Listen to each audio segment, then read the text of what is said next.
Tsunade Senju, filha primogênita de Hayato Senju e Marina Senju. Tsunade tinha um irmão mais novo chamado Naoki Senju. Eles eram muito apegados apesar de terem uma grande diferença de idade. Quando seu irmão faleceu, ela ficou muito abalada, pois tinha um laço com ele muito forte. E ele vivia dizendo que seria o rei mais forte do mundo. E ver que seu irmão não conseguiu realizar o sonho, ficou muito triste. Após isso acontecer, ela pediu ao seu pai para fazer uma viagem para treinamento no Rio Cristalina por 4 anos.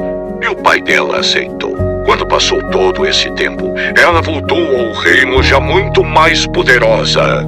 Quando Tsunade voltou, seu pai anunciou que ela iria se casar com o príncipe Hideki Hyuga. Mas ela não gostou de ter que se casar com ele, então ela e seu pai discutiram.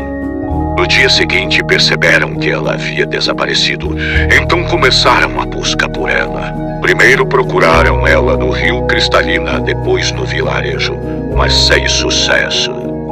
Depois de procurar em todos os lugares possíveis e não ter sucesso, o rei se encontrou com um velho sábio que tinha um poder de conseguir ver o que aconteceu com cada pessoa. E ele conseguiu ver o que aconteceu com Tsunade.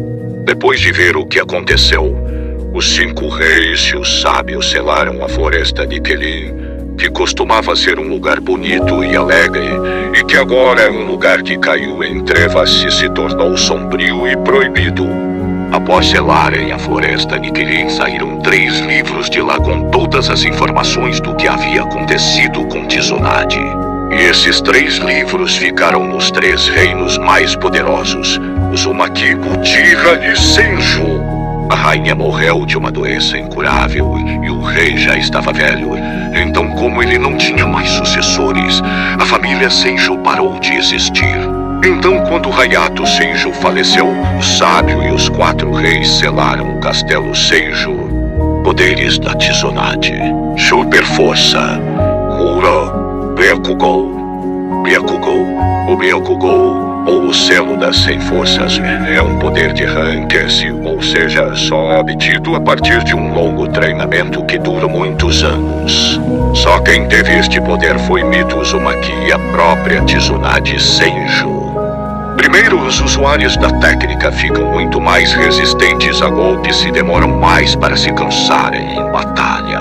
2. A técnica permite que seu usuário use a marca da testa depois de ter sofrido muitos danos letais. Para utilizar é preciso liberar o selo que se espalha em linhas e formas por todo o corpo, curando todo e qualquer ferimento. 3. É possível ter a força ampliada em milhares de vezes apenas transportando uma parte do poder para o punho.